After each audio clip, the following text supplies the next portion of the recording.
First off, flying ships in Star Wars has always been something that the franchise has been really stupid about. I mean, when you think about it, Luke is a moisture farmer on Tatooine who by the end of the first movie is flying an X-Wing into the Death Star into a firefight and sinking the final shot to blow up the Death Star. So I suppose he's right. Unless there was a clip from the original movie that proves that Luke Skywalker has had experience with ships and he's an adept fighter pilot or an adept user of flying machines. If only that clip actually existed. Oh wait, it does. That's impossible, even for a computer. But it's not impossible. I used to bullseye womp rats in my T-16 back home. They're not much bigger than 2 meters. Or how about this clip? You sure you can handle this shit? Sir, Luke is the best bush pilot in the Outer Rim territories. You'll do all right. Anakin is even worse. He is a slave that is somehow building a pod racing thing, and for whatever reason, for little baby Anakin, him building that pod and knowing how to drive a land-based vehicle can somehow translate into him flying a ship and destroying a whole bunch of stuff at the end of Phantom Menace. Okay, one, he's an experienced, essentially, Formula One racer. He succeeded in winning his freedom, and I think that would transition a little bit better than a junker. Two, for the majority of his ride as a child in one of the Naboo fighting ships, he was on autopilot. Look, there they are. That's where the autopilot's taking us. R2, get us off this autopilot. And when he got off of autopilot, it was made as a joke that he got into the ship and accidentally blew one of the main power cells that destroys the ship. None of that was because of experience, and he also stated that it was very similar to pod racing. So it transitions, apparently for him, a little bit better. So I would take that over picking up junk and handing it to people and then climbing into the Millennium Falcon and outmaneuvering experienced fighter pilots. But that's just me.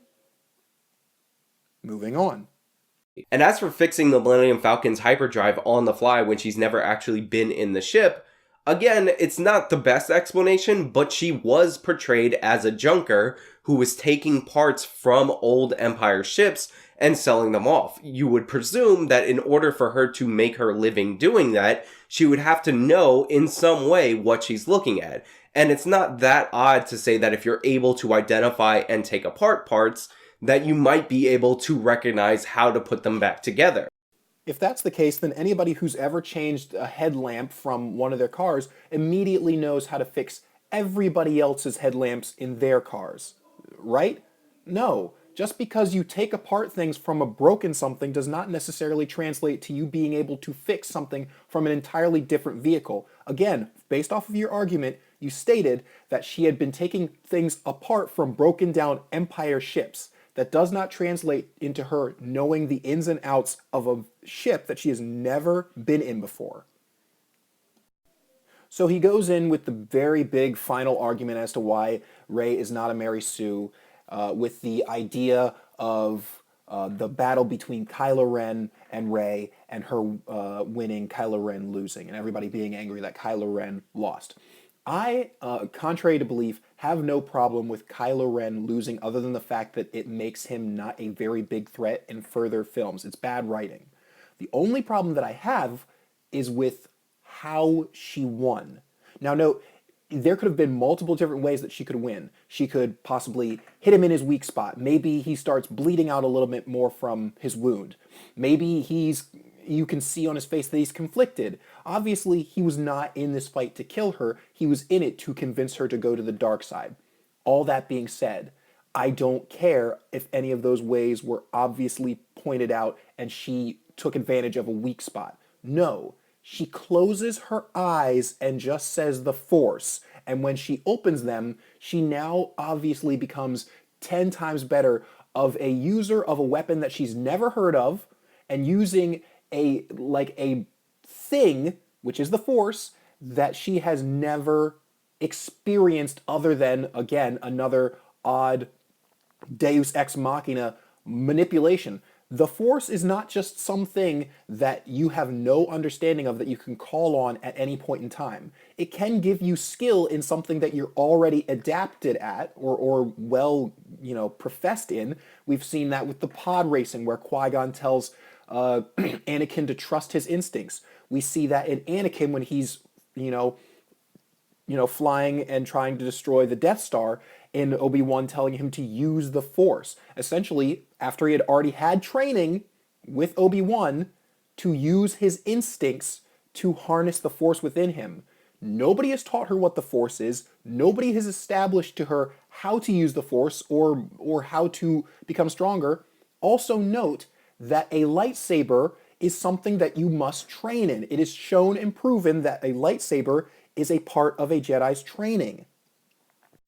Next, he tries to specifically point out that Obi-Wan beat Darth Maul after Qui-Gon had lost, and Luke Skywalker, he used his rage mode or whatever. He continually says that rage mode is the reason why these individuals won. And no, it's not. In every single instance, it was skill. There might have been rage in there at some degree, but with Obi-Wan, it was not his rage that made him win. Notice, Obi-Wan lost. He got pushed almost into the reactor. He would have died, except for the fact that Darth Maul let his guard down. He didn't realize that he was probably going to bring up another lightsaber. Imagine going into a gunfight and then shooting the gun out of some other person's hand, and then you've won, because there's no more gun, there's no threat, except for, oh, guess what? He picks up another gun. That's the only reason why Darth Maul won. He let his guard down. With Luke and Darth Vader, guess what?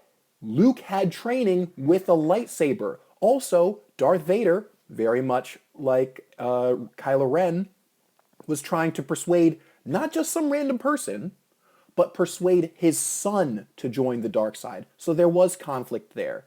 And yes, rage mode did take over, but if you watch that fight again, they are almost equally matched. That's because Darth Vader is sparring with his son, and Luke Skywalker is actually a Jedi Knight.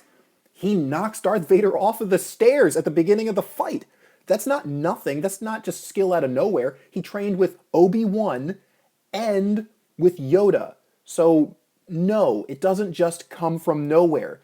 These are individuals who had trained with masters, whereas Kylo Ren trained with two masters, one of them being Luke Skywalker, and Rey just closes her eyes and immediately, now she knows how to wield a lightsaber, which she has hardly ever touched, and now she knows how to beat a Jedi, a Sith.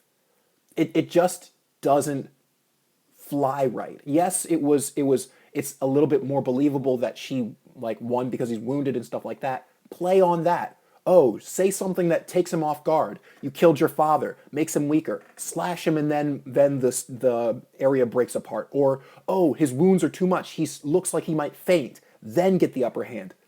But simply making the Force something that anybody can call on at any point in time and immediately become an expert in something that they have no knowledge or training in sort of dilutes the idea of a master-apprentice mentality. What's the point of having them? Why train anyone in anything if you just can call upon the Force and then you're immediately an expert?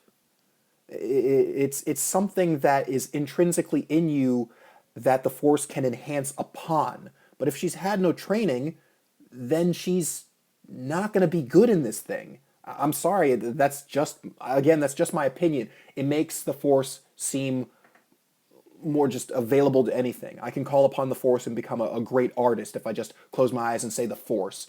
I can learn how to play guitar just by closing my eyes and thinking about the Force. Or I can drive any type of car or any type of machine if I close my eyes and just think about the Force. You see what I'm getting at? Now I want to take a moment and say this is not an attack on actual Justice Warrior as a YouTuber or anything like that. Much respect, I'm actually subscribed to his channel, and if you like content that he puts out, you should probably subscribe to. I'm not asking anybody to go out and say anything mean about him, but when it pertains to the Mary Sue-ness of Rey, I'm sorry, I completely disagree. And hopefully I've given enough evidence so that maybe you disagree as well. But if you don't, tell me in the comments section down below. hopefully I'll see you guys in the next video. And if Actual Justice Warrior is watching this, hey, how's it going? I'm waiting for your next video. See you guys around.